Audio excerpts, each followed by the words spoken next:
Hola. Bueno, espero que todos estén bien. Eh, ya saben por Fernando y Anabela, de hecho están en casa de ellos en estos momentos, que no pudimos viajar a Cuba. Yo estoy volviendo eh, ya hoy día hacia Santiago y de Santiago el domingo en la mañana hacia Temuco, seguramente para llegar, si el Señor lo permite, aproximadamente como a las 12 del día. Eh, El Señor, sin duda, tiene todos los tiempos controlados y nosotros lo único que queremos es ser, sin duda, obedientes frente a esa situación. Tenemos el llamado de ir. Cuando el Señor lo permita, vamos a ir. Por ahora, el llamado es a volver. Bueno, espero que estén muy bien. Yo quiero esta mañana compartirles, sé que el mensaje lo van a escuchar en la mañana, compartirles un mensaje eh, que le he puesto como título y espero que nos ayude un poco a toda nuestra comunidad. Frente a tanta vorágine de tanta cosa y tanto nombre grande, ¿no? Gente muy reconocida en muchos ámbitos, dentro de la iglesia y también fuera de la iglesia. Quiero que pensemos en esta mañana en nosotros y quiero compartir un mensaje al que le he titulado ¿Realmente anónimos? ¿Realmente anónimos? Este mensaje está basado en el segundo libro de Crónicas, en el Antiguo Testamento, en el capítulo 15, de los versículos 1 al 7. Quiero leerlo y quiero que ustedes me sigan, por favor, en sus propias Biblias. Segunda de Crónicas, capítulo 15, de los versículos 1 al 7. Dice así la palabra del Señor. Vino el Espíritu de Dios sobre Azarías, hijo de Obed, y salió al encuentro de Asa, y le dijo, Oídme, Asa y todo Judá y Benjamín. Jehová estará con vosotros si vosotros estuviereis con él, y si le buscareis, será hallado de vosotros. Mas si le dejareis, él también os dejará. Muchos días ha estado Israel sin verdadero Dios y sin sacerdote que enseñara, y sin ley. Pero cuando en su tribulación se convirtieron a Jehová Dios de Israel y le buscaron, él fue hallado de ellos. En aquellos tiempos no hubo paz, ni para el que entraba, ni para el que salía, sino muchas aflicciones sobre todos los habitantes de las tierras. Y una gente destruía a otra, y una ciudad a otra ciudad, porque Dios los turbó con toda clase de calamidades. Pero esforzaos vosotros, y no desfallezcan vuestras manos, pues hay recompensa para vuestra obra. Pero esforzaos vosotros, y no desfallezcan vuestras manos, pues hay recompensa para vuestras obras. El libro de Crónicas, este segundo libro de Crónicas, viene evidentemente después del primer libro de Crónicas. Este fue un libro que no sabemos sea cierta por quién fue escrito. Según la tradición, tanto el primero como el segundo libro de Crónicas fue escrito por el profeta Esdras, un gran líder del pueblo judío. Fue escrito aproximadamente en el año 450, aproximadamente antes de Jesucristo. ¿Para qué se escribió este libro? Tanto el primero como el segundo. En realidad, si nosotros lo leemos completamente, vamos a encontrar casi la misma información que encontramos en la primera y la segunda carta de Samuel y en la primera y segunda carta de Reyes.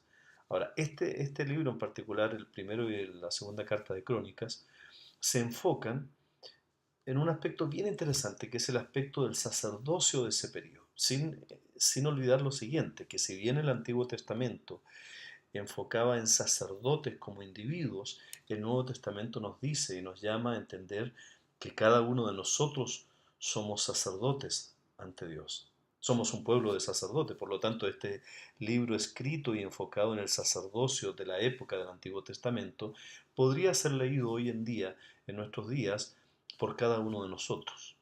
El libro particularmente el segundo de Crónicas, es de alguna manera una evaluación de la historia religiosa de la nación. Y como leímos en este pasaje pequeñito, ¿no?, de los primeros 7 versículos del capítulo 15, hay una evaluación bastante negativa de la religiosidad de la nación de Israel, que en realidad es muy similar a lo que hoy en día nosotros estamos viviendo en nuestro propio país. Pero también hay algo que me gustaría que por favor no sé si lo consideraron mientras lo leíamos, pero que lo consideren ahora. ¿Habían escuchado alguna vez el nombre de Asa? Asa, lo más probable es que no. Es interesante porque el capítulo 15 y el capítulo 16 hablan de Asa, pero también habla del pueblo de Israel. Y posiblemente el nombre más conocido en ese capítulo, o sea, el que más se repite es Asa. Sin embargo, nosotros no teníamos posiblemente mucho conocimiento de quién era, menos entonces cada uno de los individuos del pueblo de Israel. Quiero resumir este libro, y eso es interesante pensando nosotros hoy en día. Este libro de Segunda de Crónicas lo que habla es de la historia del reino del sur de Judá, desde el reinado del rey Salomón hasta el exilio hacia Babilonia, o sea, cuando el pueblo de Israel fue llevado a Babilonia. Es una época de mucha decadencia. Judá como pueblo es decepcionante su alejamiento de Dios, pero el énfasis se enfoca en las reformas espirituales que intentaron tratar de volver celosamente, por cierto, a buscar a Dios. O aquellos individuos, aquellos nombres que para nosotros son tan desconocidos, que, que intentaron hacer que el pueblo de Dios volviera a Dios.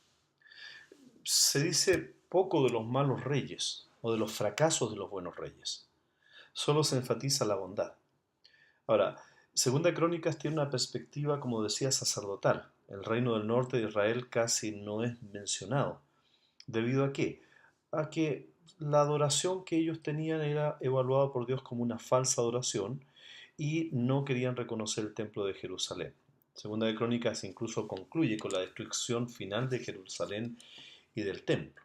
Pero quiero volver al versículo 7 de este capítulo 15 de Segunda de Crónicas, porque aquí yo creo que es donde nosotros tendríamos que comenzar a hincar el diente, a pensar un poquito más. Dice, en medio de ese contexto de un pueblo que se estaba alejando de Dios, un pueblo, el pueblo de Israel, ¿no?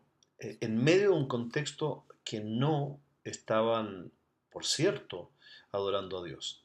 Y como decía hace un momento atrás, es lo que pasa hoy en día también. Podríamos hacer una evaluación, una lectura de nuestra realidad hoy en día en nuestro país y vemos que la gente, el contexto donde vive la iglesia es un contexto que la gente no tiene una búsqueda de Dios, no tiene respeto por Dios, no tiene simplemente temor de Dios.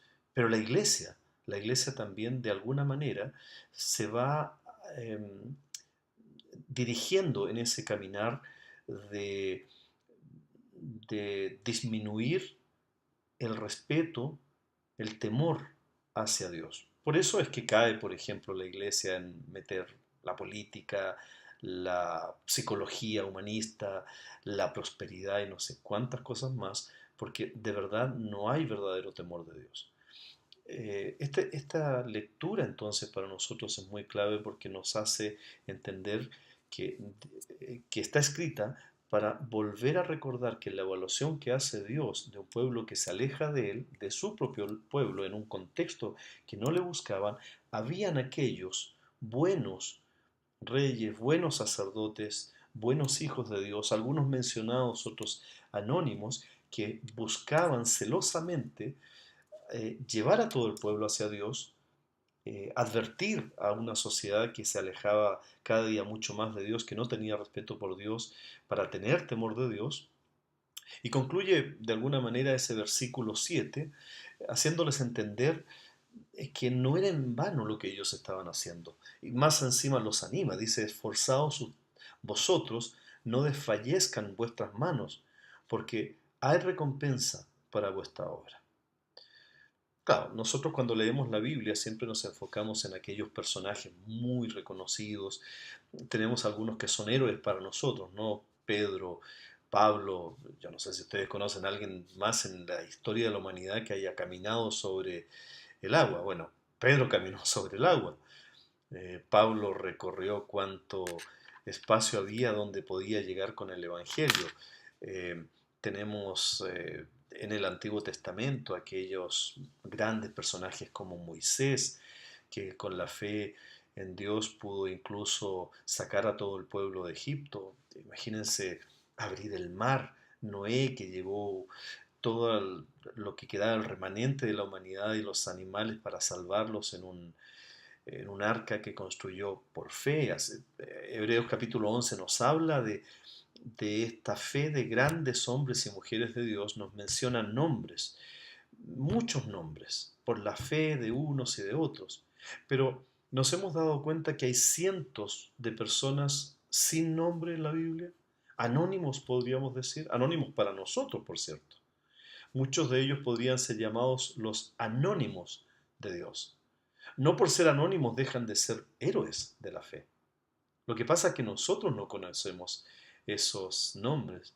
Posiblemente cuando Fernando, Anabela, Estela y yo estemos, si el Señor lo permite, en Cuba, vamos a encontrar a esos héroes de la fe, anónimos, anónimos en el contexto mundial de la iglesia. Nadie menciona a estos hombres y mujeres que son anónimos, pero no por ello que dejan de ser héroes. Estamos acostumbrados a la historia de los hombres y de las mujeres y se nos olvidan de los procesos, de aquellos anónimos que empujan procesos. Con demasiada frecuencia fijamos nuestra atención exclusivamente en esos grandes personajes, en esos famosos personajes. Hoy día en la mañana yo estaba en Bogotá, estaba saliendo del hotel hacia el aeropuerto y los vehículos estaban detenidos durante bastante rato en el camino hacia el aeropuerto porque iba pasando uno de los hombres más famosos de de la actualidad, el Papa.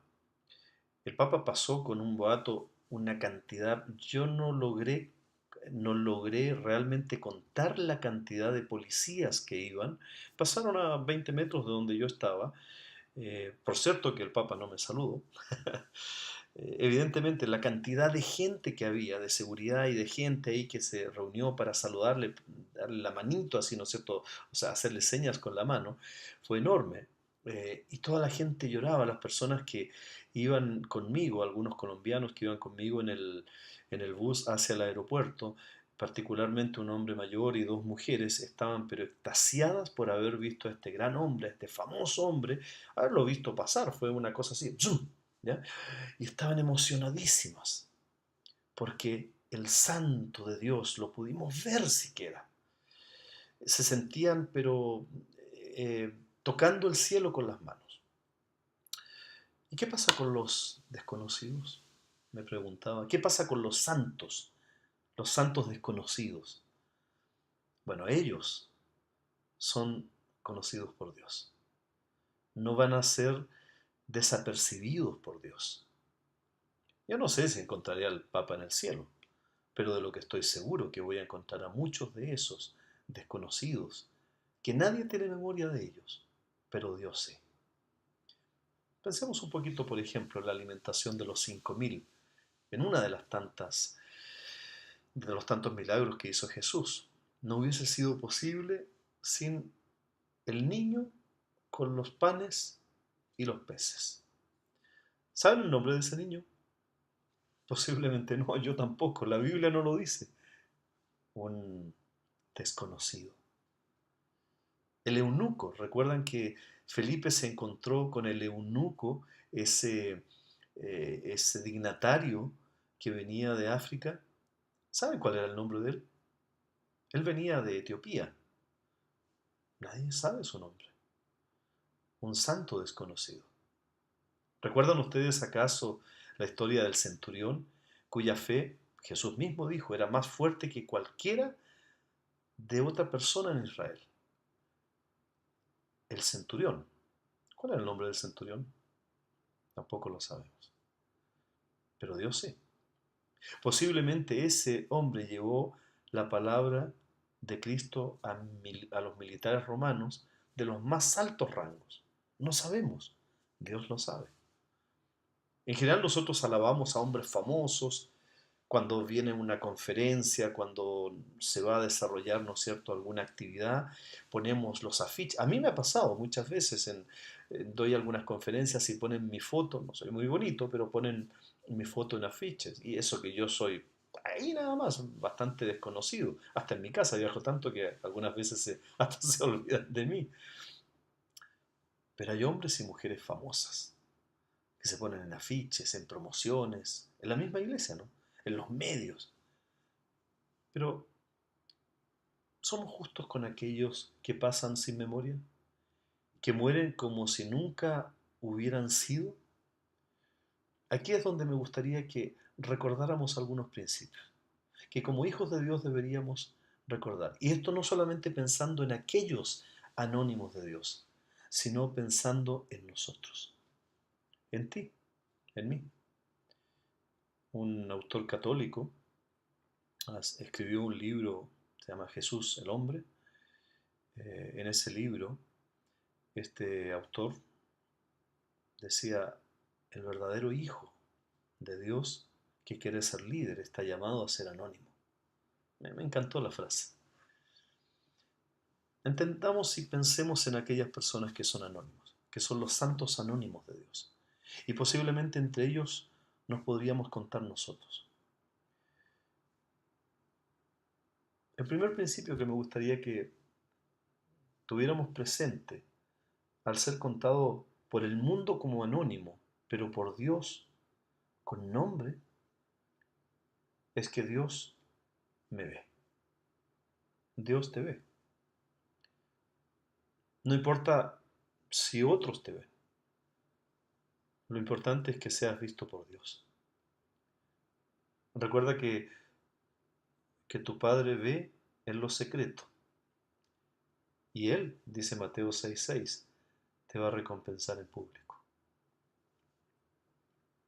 Solo nos tenemos que asegurar que nuestra motivación esté centrada en ser visto por Él y no ser visto por los hombres. Así comienza el capítulo 6 en el versículo 1, Mateo. Asegúrense de que no sean vistos por los hombres. Asegúrense de que su motivación sea la correcta. Asegúrate de que quieres ser visto por Dios. Y esto cambia entonces nuestra manera de vivir en la intimidad de nuestro hogar, cuando estamos solitos, cuando estamos viajando. ¿Quiero ser visto por Dios o por los hombres? Porque Dios sí me ve. Si nunca soy conocido, si nunca nadie supo todo lo que hice para el Señor, no importa. Dios me vio. En segundo lugar, el segundo principio que me gustaría compartir a partir de este texto es que no se trata de mí, se trata de Él, de Cristo. En el mundo hoy en día, ¿no es cierto?, de las redes sociales, Twitter, Facebook, qué sé yo, todo se trata acerca de mí. Yo estoy aquí, yo estoy saliendo, yo estoy disfrutando, yo estoy sufriendo, me siento así. Pero en el reino de Dios no se trata acerca de mí, ni de ti. El reino de Dios se trata acerca de Jesús. En Lucas capítulo 3, versículo 16, Juan el Bautista lo declara muy correctamente refiriéndose a Jesús, diciendo, pero viene uno más poderoso que yo, de quien yo no soy digno de desatar la correa de su calzado. Ni tú, ni yo, ni ninguno de los grandes y famosos hombres y mujeres de Dios es digno de desatar la correa del calzado de Jesús. Por lo tanto, no se trata de que me conozcan a mí, se trata de que lo conozcan a Él. Mi nombre no importa. Cada vez que voy a predicar, como decía, cada vez que voy a predicar a alguna iglesia, hago la misma oración, algunas veces públicamente, otras veces en silencio. Señor, que mi nombre sea olvidado, no importa, pero que nadie se olvide de ti, que nadie se olvide de lo que dice tu palabra. No importa mi nombre, lo que importa es el nombre que está por sobre todo nombre, ese nombre de Jesús. Entonces no importa si se acuerdan de ti, no importa si en Cuba se acuerdan de Fernando, Anabela, de Estela, de Andrés. Lo importante es que se acuerden de que Jesús nos motivó a sostener iglesias allí, que se recuerden de Él. En tercer lugar, el tercer principio que quiero que recordemos es que finalmente no importa si somos anónimos o no, mi fe y mi obra serán recordadas por quien deben ser recordadas. Posiblemente nosotros somos o estamos contados entre los millones de santos desconocidos. Pero el principio que debemos recordar es que mi fe y mi obra va a ser recordada y va a ser tenida en cuenta una vez en el juicio por Dios. Porque Dios no es injusto para olvidar nuestra obra y el trabajo de amor que hemos mostrado en primer lugar hacia su nombre y cómo le hemos servido a los santos y cómo le seguimos sirviendo a los santos en el nombre de Él. Esa obra es la que quiero que recuerde el Señor. El lector de crónicas es invitado a evaluar cada generación del pasado y discernir por qué cada una fue bendecida, por su obediencia o castigada por su maldad. Pero también debemos comparar la situación de estas generaciones con la nuestra, tanto colectiva como individualmente. Pensemos un poquito, si nosotros o nuestro país, ¿cómo actuamos? ¿Nos estamos alejando o no de Dios? Con las experiencias de los israelitas bajo el gobierno de varios reyes, algunos de ellos, muchos de ellos que se alejaban completamente de Dios, siempre hubo conocidos y siempre hubo anónimos que llevaron celosamente al pueblo de Dios y a sus propias vidas a vivir para Dios. En aquella época como ahora, y Dios no ha cambiado, Dios sigue odiando el pecado y Dios no lo tolera. El libro de Crónicas nos enseña que si Dios desea perdonar y sanar a las personas en el pasado, podemos estar seguros que hoy día, porque Dios no cambia, también quiere perdonar y sanar a nuestra gente, quizás a nosotros mismos. ¿A quiénes? A los mismos que ayer humildemente oraban y se arrepentían, los que hoy oren humildemente y se arrepientan también. Eso es lo que dice Primera de Juan. Para ir terminando, pensemos en esto. Si pudieras obtener de Dios cualquier cosa que desearas, ¿qué le pedirías? ¿Le pedirías una fabulosa fortuna? ¿Una salud perfecta para ti, para tus seres amados? ¿El poder de la vida sobre la muerte para que no me pase nada? Pero más que nada, ¿qué es lo que mueve mi corazón? Cuando Dios le hizo la oferta, esa oferta, ¿qué quieres que te haga? A Salomón, Salomón no escogió ninguna de esas cosas. Lo que le pidió Salomón fue sabiduría y conocimiento. ¿Para qué? Para completar la obra que Dios le había asignado y que él la realizara de manera correcta, para ser recordado por ella. ¿Qué obra te está encargando Dios a ti? ¿Ganar a tus seres queridos? ¿Le estás pidiendo recursos para hacerla o sabiduría para hacerla? La bendición más grande que podemos buscar es a Dios mismo.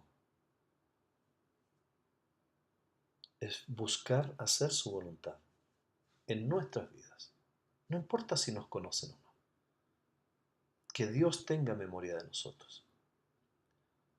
Para eso necesitamos la sabiduría que viene de lo alto. ¿Cómo hago lo que Dios quiera que haga para que Él tenga memoria de mí? Si alguien tiene Falta de sabiduría, pídasela a Dios y Él se la dará abundantemente, dice Santiago 3:17, para saber lo que Dios quiere que yo haga, lo que Dios quiere que tú hagas, así también como para conocer íntimamente a Él, para de alguna manera motivarnos a ser como Cristo. Cristo no tuvo ninguna otra disposición sino hacer la voluntad de Dios, de su Padre. Dios no se olvidó de Él. Dios no se va a olvidar de nosotros, no importa cuán conocidos o desconocidos seamos, no importa cuán anónimos seamos para el mundo. Lo importante es que Dios tenga memoria de nosotros. Espero que este tiempo haya sido de bendición para cada uno de nosotros. Para mí pensar en todo esto es una gran bendición, porque no sé cuándo voy a partir de acá, no sé cuántas cosas estoy haciendo, algunas de esas, muchas de esas las he olvidado yo porque mi cabeza es muy pequeña, pero tengo la absoluta certeza de que Dios las tiene presentes. Por eso me esfuerzo y por eso trato de no desfallecer, porque hay una recompensa para toda nuestra obra, en la medida en que Dios tiene memoria de ella. Que el Señor les bendiga. Un gran abrazo y espero verlos esta semana. Cuídense ya. De verdad. Los amo a cada uno.